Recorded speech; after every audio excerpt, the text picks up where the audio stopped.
Hello friends, welcome to this channel.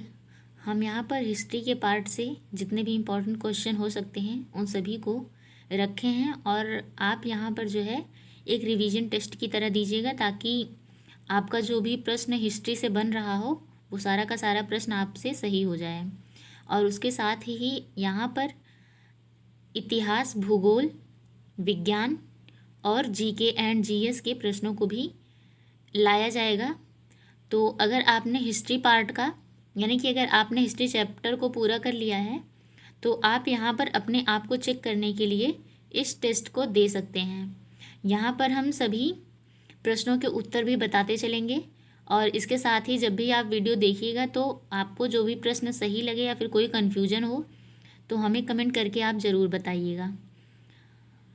तो दोस्तों, अगर आपको ऐसे ही जानकारी चाहिए और इसके साथ ही सभी विषयों के टेस्ट चाहिए तो आप इस चैनल को ज्वाइन कर लीजिए। चैनल का नाम है लेट्स स्टडी विद आरपी। तो इससे पहले जो है हमने 5 पार्ट पढ़ लिए हैं, यानी कि 5 वीडियो में आपको ऐसे ही सारे टेस्टों को कराया गया है, तो आप वहाँ जाकर अपना टेस्ट दे सकते हैं। तो दोस्तों, आप जानते हैं कि इतिहास हमारे लिए कितना महत्वपूर्ण है और इसके बारे में कितना भी पढ़ लिया जाए ये हमेशा कम ही रहता है। तो इसलिए आज चलिए हम पढ़ते हैं इतिहास के प्रश्नों को। तो इतिहास में जो सबसे पहला प्रश्न है वो है आपका कि फिरोजी तुगलक ने जौनपुर शहर की नींव कब डाली थी।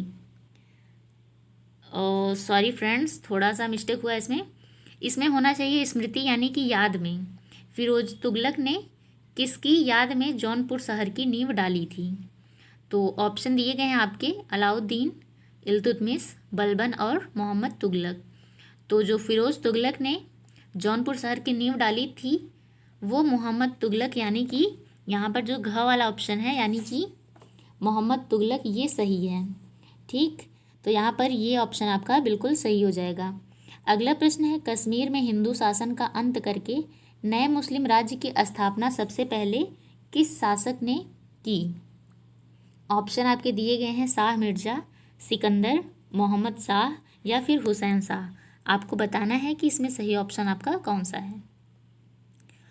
तो जो कश्मीर में हिंदू शासन का अंत करके मुस्लिम राज्य की स्थापना की नींव डाली गई थी उसे सबसे पहले सिकंदर ने, यानी कि यहाँ पर जो है आपका ख वाला ऑप्शन बिल्कुल सही है। सिकंदर ने कश्मीर में हिंदू शासन का अंत किया और मुस्लिम राज्य की स्थापना का सर्वप्रथम शासक बना। ठीक है, अगला प्रश्न है गुजरात का वह कौन सा शासक था जिसने हिंदुओं पर सबसे पहले जजिया कर लगाया था। आप जानते हैं कि जजिया कर उस समय का बहुत ही महत्वपूर्ण कर था, उसके साथ में ही इससे लोग बहुत परेशान होते थे। तो यहाँ पर जो ऑप्शन दिया गया है वो है आपका अहमद शाह, बहादुर शाह, महमूद शाह या फिर जफ़र खां। तो आपको बताना है कि इसमें सही ऑप्शन आपका कौन सा है। आइए देखते हैं सही ऑप्शन।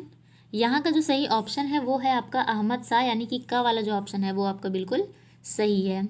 अगला प्रश्न है 1556 ईस्वी में हुए हल्दी घाटी के युद्ध का प्रथम उद्देश्य क्या था। ऑप्शन दिए गए हैं चित्तौड़ की लूट व विनाश, राजस्थान के राजपूतों को आतंकित करना, मेवाड़ को मुगल साम्राज्य के अधीन करना या फिर राजा राणा प्रताप सिंह को शक्तिहीन करना।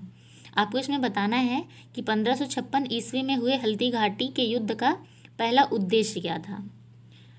तो आइए देखते हैं इसका सही ऑप्शन क्या होगा।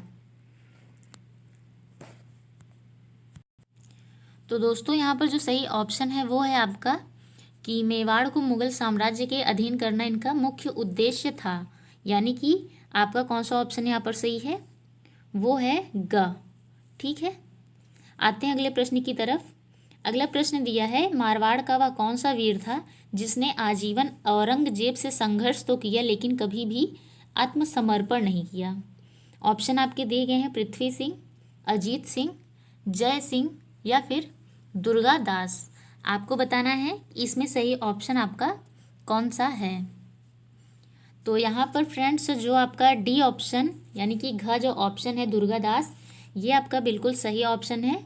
ये मारवाड़ के एक ऐसे वीर थे जिन्होंने औरंगजेब की जो उनसे हमेशा युद्ध तो किए, लेकिन कभी भी उन्होंने उनकी जो संघर्ष के बावजूद भी इतना प्रॉब्लम होने के बावजूद भी उन्होंने कभी उनकी दास्ता नहीं स्वीकार की। अगला प्रश्न है, इनमें से कौन सा इतिहासकार औरंगजेब का समकालीन था? ऑप्शन आपके दिए गए हैं, बदायूनी, बर्नियर, खाफी खां या फिर अब्दुल हामिद लाहौरी। तो आपको बताना है कि इनमें से कौन सा इतिहासकार था जो औरंगजेब का समकालीन था। इसमें सही ऑप्शन आपका कौन सा होगा? तो फ्रेंड्स, यहाँ पे जो सही ऑप्शन है वो है आपका ग वाला, यानी कि खाफी खां जो था वो औरंगजेब का समकालीन था और उसके साथ ही वह एक इतिहासकार भी रहा है। अगला प्रश्न है, अकबर ने शिकार खेलना और मांस खाना छोड़ दिया था। सप्ताह में एक दिन पशुवध निषेध कर दिया तथा यह दिन कौन सा था आपको बताना है। ऑप्शन दिए गए हैं, सोमवार, रविवार, शुक्रवार या फिर मंगलवार। तो आप यहाँ पर कौन सा ऑप्शन सही करेंगे? तो दोस्तों, यहाँ पर जो सही ऑप्शन है वो है आपका रविवार, यानी कि ख वाला जो ऑप्शन है वो बिल्कुल सही है। इस दिन अकबर ने शिकार खेलना और मांस खाना छोड़ दिया था तथा सप्ताह में एक दिन पशुओं का जो वध किया जाता था यानी कि शिकार होता था उसे भी बंद करवा दिया था। आते अगले प्रश्न की तरफ। आपका अगला प्रश्न है कि अकबर द्वारा शुरू की गई मनसबदारी प्रणाली में जाट व सवार दो वर्ग थे। सवार का अर्थ तो घुड़सवार होता है, लेकिन जो जाट था उसका क्या अर्थ है? तो यहाँ पर ऑप्शन दिया गया है कि व्यक्ति के जन्म को इंगित करता है, किसी का धर्म बताता है, वेतन का निर्धारण करता है या फिर व्यक्ति का पद स्थान और वेतन निर्धारण दोनों करता है।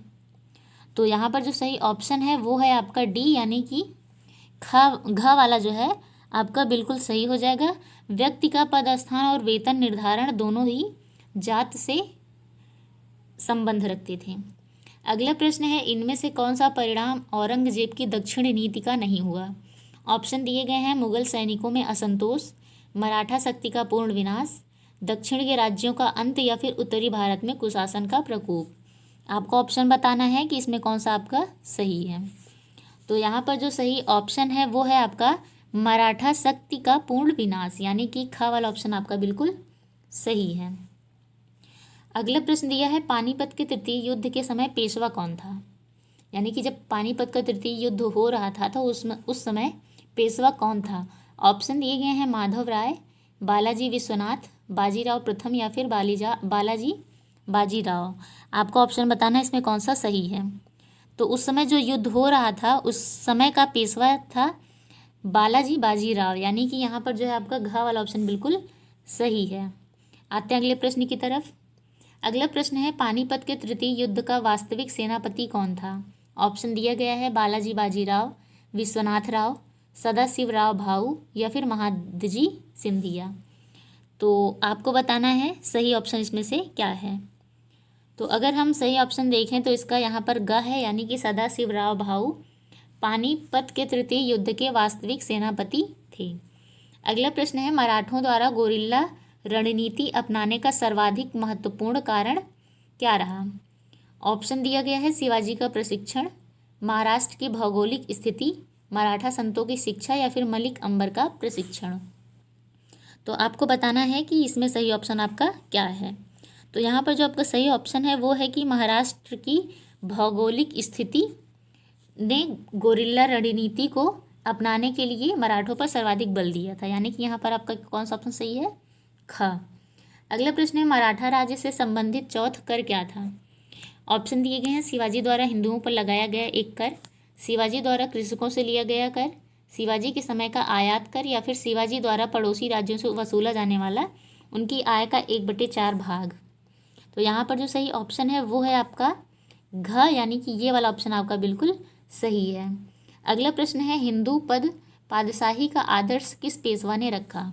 ऑप्शन दिए गए हैं आपके, बालाजी विश्वनाथ, बालाजी बाजीराव, माधव राय प्रथम या फिर बाजीराव प्रथम। तो यहाँ पर जो सही ऑप्शन है वो है आपका बालाजी विश्वनाथ, यानी कि यहाँ पर जो सही ऑप्शन है वो है आपका क। इन्होंने हिंदू पद पातशाही का आदर्श रखा था। अगला ये प्रश्न देखते हैं।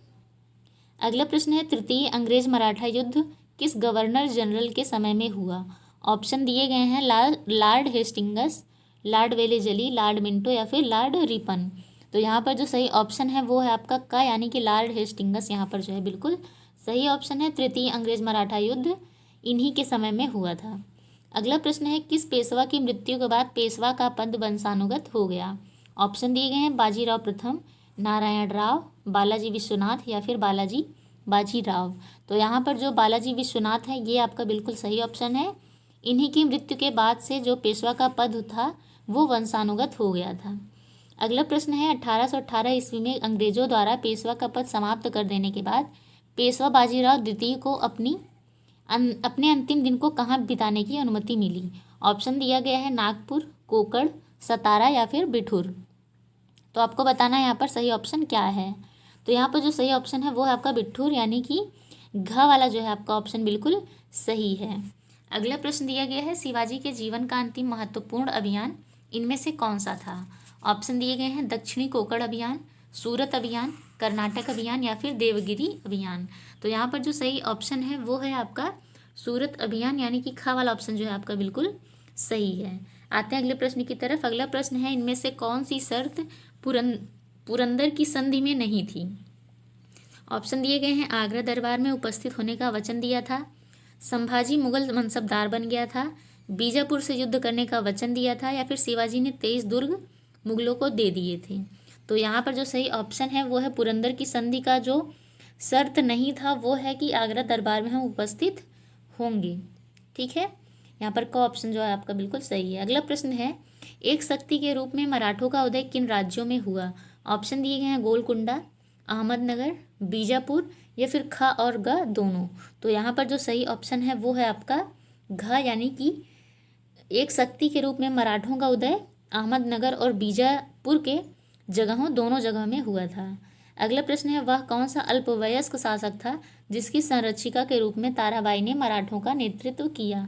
ऑप्शन दिया गया है शिवाजी द्वितीय, शिवाजी प्रथम, शिवाजी या फिर संभाजी।